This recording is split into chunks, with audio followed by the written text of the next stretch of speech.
ஒரு அழகான காடு அது. அந்த காட்டுல ஒரு அழகான நதி ஒன்று ஓடிக்கொண்டு இருந்தது. நதியோரத்தில் நிறைய நாவல் பழ மரங்கள் இருந்தன. அந்த மரங்களில் நிறைய குரங்குகள் வசித்து வந்தன. அதில் ஒரு குரங்கு நாவல் பழங்களை பறித்து சாப்பிட்டு கொண்டே இருந்தது. ஆஹா, என்ன சுவை! சாப்பிட சாப்பிட ருசியாக இருக்கிறது என்று கூறிக்கொண்டே பழங்களை சாப்பிட்டு கொண்டு இருந்தது. அந்த நதியில் சில முதலைகளும் வாழ்ந்து வந்தன.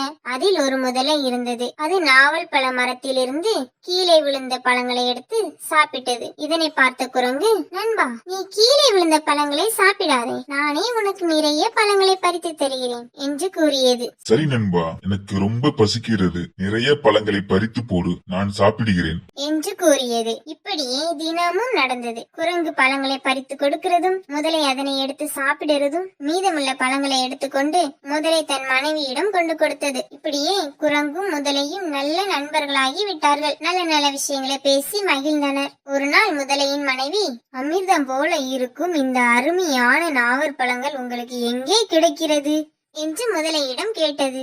அன்பே, எனக்கு குரங்கு நண்பன் ஒருவன் இருக்கிறான். அவன் என் நெருங்கிய நண்பன். அவன்தான் இந்த பழங்களை எனக்கு தினமும் மரத்திலிருந்து பறித்து தருகிறான் என்றது. அதற்கு அந்த முதலையின் மனைவி, அமிர்தம் போல இருக்கும் இந்த பழங்களை எப்போது சாப்பிட்டு கொண்டு இருப்பவனுடைய இதயம் கட்டாயம் அமிர்தம் போலதான் இருக்கும். நீ என்னை மதிக்கிறாய் என்றால் எனக்கு அந்த குரங்கின் இதயத்தை கொண்டு வந்து கொடு. அதை நான் சாப்பிட்டால் நோயும் முதுமையும் இல்லாமல் உன்னோடு பல நாட்கள் விளையாடி கொண்டு இருப்பேன் என்றது. அன்பே, முதலாவது அது நமக்கு சகோதரன் மாதிரி, இரண்டாவதாக அது நமக்கு பழங்களை தருகிறது. எனவே அதை நான் கொல்ல முடியாது. இந்த வீணான ஆசையை விட்டுவிடு என்றது. அதற்கு முதலையின் மனைவி, அந்த குரங்கை எனக்கு கொடுக்கவில்லை என்றால் நான் இறந்து விடுவேன் என்று சொல்லி கோபமாக சென்றது. அந்த வார்த்தைகளை கேட்டதும் அந்த முதலையின் கண்களில் நீர் நிறைந்தது. இனி நான் என்ன செய்வேன்? இந்த குரங்கை எப்படி கொல்வது என்று சிந்தித்தபடியே குரங்கிடம் போயிற்று. வெகு நேரம் கழித்து முதலை கவலையோடு வருவதை குரங்கு பார்த்தது. நண்பனே, ஏன் இவ்வளவு நேரம்? ஏன் சந்தோஷத்தோடு பேச மாட்டேன் என்கிறாய்? நல்ல நீதிகளையும் சொல்ல மாட்டேன் என்கிறாய் என்று குரங்கு கேட்டது. நண்பனே, என் மனைவி என்னிடம், நன்றி கெட்டவனே, என் முகத்தில் விழிக்காதே, தினந்தோறும் நீ நண்பனிடம் பழங்களை பெற்று சாப்பிடுகிறாய். ஆனால் அதற்கு பதில் உபச்சாரம் செய்யும் முறையில் அதே உன் வீட்டு வாசலுக்கு நீ அழைத்து வரவில்லையே, இந்த செயலுக்கு உனக்கு மன்னிப்பே கிடையாது என்றது. ஆகவே நீ உன் நண்பனை நம் வீட்டுக்கு அழைத்து வா, அப்போதுதான் நீ பதில் உபச்சாரம் செய்ததாகும். இல்லாவிட்டால் நீ என்னை இனிமேல் உயிரோடு பார்க்க முடியாது, மறு உலகத்தில் தான் பார்க்க முடியும் என்று சொன்னாள். அவள் சொற்களை கேட்டுவிட்டு உன்னிடம் வந்திருக்கிறேன். உன் விஷயமாய் அவளோடு சண்டை போட்டதிலே இவ்வளவு நேரமாகிவிட்டது. நீ என் வீட்டுக்கு வா. என் மனைவி அவளோடு உன்னை எதிர்பார்த்து வரவேற்க ஏற்பாடுகளை செய்திருக்கிறார் என்றது முதலை. நண்பனே, அண்ணி சொன்னது சரிதான். எவ்விதமெனில் தருவது, பெறுவது, மனம் விட்டு பேசுவது, கேட்பது, விருந்து உண்பது, படைப்பது, இவை யாரும் நட்புக்கு அடையாளங்கள் அல்லவா? ஆனால் நான் காட்டில் இருப்பவனாயிற்றே.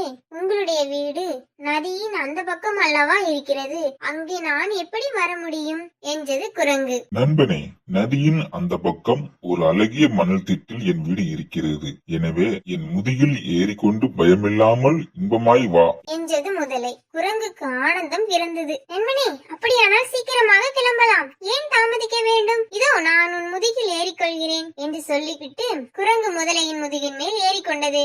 ஆனால் ஆழமான நதியில் முதலை போவதை பார்த்து குரங்கு பயந்து நடுங்கி போயிடுச்சு. அண்ணா, மெதுவாக போ, அலைகள் அடித்து என் உடம்பெல்லாம் நனைந்து விட்டது என்றது. அதை கேட்டது முதலைக்கு ஒரு யோசனை உண்டாயிற்று. இந்த குரங்கு என் முதுகிலிருந்து நழுவினால் ஒரு அங்குலம் கூட அப்பால் செல்ல முடியாது. அத்தனை ஆழமான நதி இது. என் பிடியில் சிக்கி கொண்டு விட்டது. ஆகவே இதனிடம் என் நிஜ நினைப்பை சொல்லி விடுகிறேன். இஷ்ட தெய்வத்தை நினைத்து வேண்டிக் கொள்ளட்டும் என்று எண்ணியது. குரங்கை பார்த்து, நண்பனே, என் மனைவி சொல்லியபடி உன்னை நம்ப வைத்து உன்னை கொள்வதற்காகத்தான் என் வீட்டிற்கு அழைத்து கொண்டு போகிறேன். இனி உன் இஷ்ட தெய்வத்தை வேண்டிக் கொள் என்றது முதலை. அண்ணா, உனக்கோ அன்னிக்கோ நான் என்ன தீங்கு செய்தேன்? என்னை ஏன் கொல்ல பார்க்கிறீர்கள் என்று குரங்கு கேட்டது. நீ கொடுத்த பழங்கள் அவளுக்கு அமிர்தம் போல ருசியா இருந்தன. ஆகவே உன் இதயத்தை தின்ன வேண்டும் என்று அவள் ஆவலாய் இருக்கிறாள். அதனால் தான் இப்படி செய்தேன் என்றது முதலை. உடனே சமயோஜித புத்தியுள்ள குரங்கு, அடடா, அப்படியா சங்கதி? அதை நீ ஏன் அங்கேயே என்னிடம் சொல்லவில்லை? நண்பனே, ருசி மிகுந்த என் இதயத்தை நாவல் மரத்தின் பொந்தில் அல்லவா மறைத்து வைத்திருக்கிறேன். முன்பே சொல்லி இருந்தால் அன்னைக்காக அதை எடுத்துக்கொண்டு வந்திருப்பேனே. அந்த ருசி மிகுந்த இதயத்தை சாப்பிட்டால் நீண்ட காலம் இளமையுடன் உயிர் வாழலாம் என்றது குரங்கு. அதை கேட்டது முதலைக்கு ஆனந்தம் ஏற்பட்டது. நண்பனே, அப்படியானால் அந்த இதயத்தை எனக்கு கொடு. என் துஷ்ட மனைவி அதை சாப்பிட்டு தன் ஆசையை நிறைவேற்றிக் கொள்ளட்டும். உன்னை நாவல் மரத்துக்கே திரும்ப அழைத்து செல்கிறேன். சொன்னபடியே முதலை நாவல் மரத்தடியை நோக்கி திரும்பி சென்றது. வழிநெடுக குரங்கு ஒவ்வொரு தெய்வத்தையும் நூற்றுக்கணக்கான முறை வேண்டிக் கொண்டே போயிற்று. கடவுளே, கடவுளே, எப்படியாவது இந்த முதலையிடமிருந்து என்னை காப்பாற்றி கொடு. எப்படியோ ஒரு விதமாக கரைக்கு வந்ததும் உயர உயர தாவி குதித்து சென்று அந்த நாவல் மரத்தின் மேல் ஏறிக்கொண்டது குரங்கு. ஏறிக்கொண்ட குரங்கு, நல்ல காலம், நான் பிழைத்துக் கொண்டேன். நம்பிக்கை வைக்க தகாதவனிடம் நம்பிக்கை வைக்காதே, சொல்வதில் நியாயம் இருக்கிறது. ஆகவே இன்றைக்கு நிஜமாகவே நான் மறுபிறப்பெடுத்திருக்கிறேன் என்று குரங்கு எண்ணியது. குரங்கிடம் முதலை, நண்பனே, இதயத்தை எனக்கு கொடு என்று கேட்டது. முதலை குரங்கு சிரித்து விட்டு, சீ, முட்டாள் முதலையே, நம்பிக்கை துரோகி, உன்னுடைய உண்மையான குணம் எனக்கு தெரிந்து விட்டது. உன் வீட்டை பார்த்து கொண்டு போய்விடு. இனிமேல் இந்த நாவல் மரத்தடிக்கு வராதே என்றது குரங்கு. முட்டாள்தனமாக இதனிடம் என் எண்ணத்தை ஏன் வெளியிட்டேன்? எப்படியாவது இதனுடைய நம்பிக்கையை பெற வழியுண்டா? நம்ப வைக்க பேசி பார்க்கிறேன் என்று எண்ணியது. நண்பனே, விளையாட்டாகத்தான் அப்படி சொன்னேன். உன் மனதை அறிய விரும்பினேன், அவ்வளவுதான். என் வீட்டுக்கு விருந்தாளியாக வா. அண்ணி உன்னை பார்க்க அவளோடு இருக்கிறார் என்று முதலை சொல்லிற்று. துஷ்டா, உடனே நீ போய்விடு, நான் வரமாட்டேன் என்றது குரங்கு. அதை கேட்டு முதலை மிகுந்த வெட்கமடைந்தது. அந்த இடத்தை விட்டு சென்றது. நீதி, ஒருவன் மற்றவர்களை ஏமாற்ற நினைத்தால் கண்டிப்பாக ஒரு நாள் எல்லாவற்றையும் இழந்து ஏமாறுவான்.